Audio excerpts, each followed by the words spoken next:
et bienvenue à toi pour cette 5e vidéo de la mini-série web sur comment accompagner de façon sereine et de façon aussi efficiente le psychotraumatisme. Aujourd'hui, je vais te parler de la présence thérapeutique juste, adaptée spécifiquement au psychotraumatisme et à l'émotion douloureuse. Nous verrons qu'il ne s'agit pas d'une distance physique et émotionnelle, ni d'un surengagement, ni d'une neutralité, mais d'une posture bien spécifique à l'émotion et au psychotrauma. Comme à chaque fois, je t'invite, si tu ne l'as pas encore fait, à cliquer en dessous pour venir identifier tes connaissances et tes compétences dans la prise en charge du psychotraumatisme. Je me présente, je suis Enguerrand de Christène, psychopraticien depuis 2008 et fondateur de la méthode DCEMO, désensibilisation des charges émotionnelles, depuis 2012. Alors je voulais te parler aujourd'hui de ce point qui pour moi est vraiment très important, qui est la présence, la posture thérapeutique. Quand j'entends présence et posture, j'entends par là autant une présence physique, une distance, une proximité, qu'un engagement relationnel, qui soit affectif, psychologique, cognitif. Tout l'être est mis en jeu dans ce que j'appelle la présence ou la posture thérapeutique. On apprend, en tout cas j'ai beaucoup entendu, qu'on apprenait dans les différents courants psychologiques, sophrologiques, hypnothérapeutiques, qu'une présence neutre et bienveillante était adaptée. Eh bien, je vais peut-être vous surprendre, mais dans la prise en charge du traumatisme psychique, cela n'est pas adapté. On a pu voir lors de la seconde vidéo que le trauma est généré et le trauma génère de la solitude. Et de fait, il y a besoin pour venir restaurer, réparer ce trauma, de venir créer un lien suffisamment profond, sans être non plus étouffant, pour venir digérer le traumatisme psychique. J'aime bien la métaphore du plongeur. Quand une personne est sous l'eau, qu'elle malheureusement elle se noie, on a 3 options.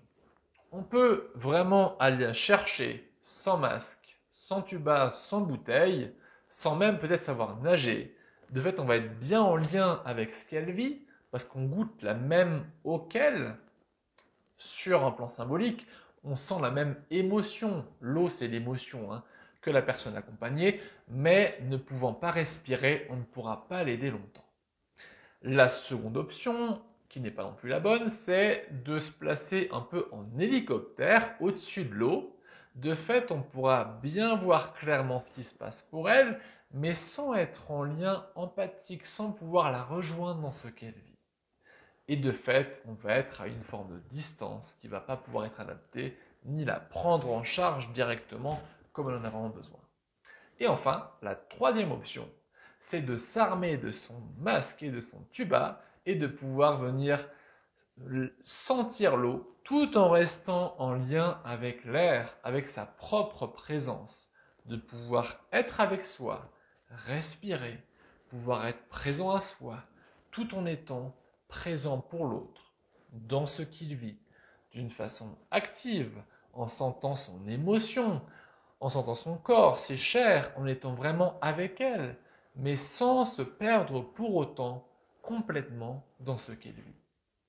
C'est ça pour moi, la juste distance. Ce n'est pas être neutre de façon bienveillante, ce n'est pas suffisant.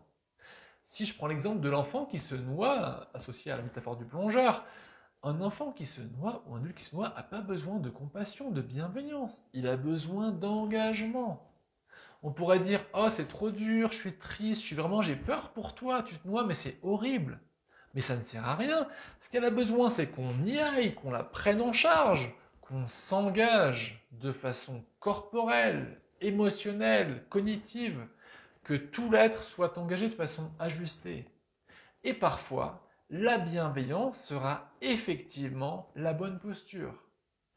Ce qui est de compliqué pour moi dans l'accompagnement du traumatisme, c'est d'avoir la posture de bienveillance et ou de sécurisation. il faut être bienveillant et sécure, ou bienveillant ou sécure, et avoir cette qualité, cette adaptation aux besoins spécifiques de la personne concernée.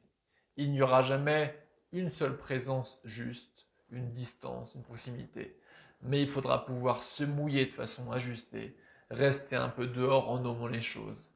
Tout ça, on va l'apprendre de façon extrêmement complète et complexe dans la méthode Decimo dans les 2 cycles. Voilà ce que je voulais vous dire sur la posture, la présence juste du thérapeute ou de l'accompagnant face au traumatisme ou à l'émotion difficile.